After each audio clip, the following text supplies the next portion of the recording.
caawa waxaan idinka sheekeynayaa sheeko ah bisha Ramadaan ku saabsanayd oo ah Ramadaantii horeysay ugu dhacday. Waxa dhacday annagoo masaajid ku tukanayna ayaaba nin odayowda ah ayaa masaajidka taraawiixda igula tukanayay. Dadna markaa sheekhu wadaadkan anigu iga xigay.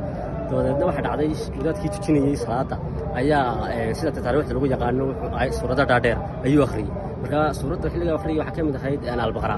Marka wadaad ninkan waa nin aad u weyn buu ahaa.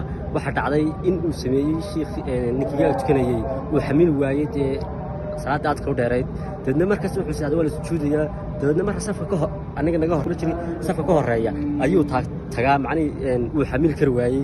markaas uu saado wala sujuudaya wala rukuucaya. waxa dhacday inuu waayay sujuudi rukuucdi.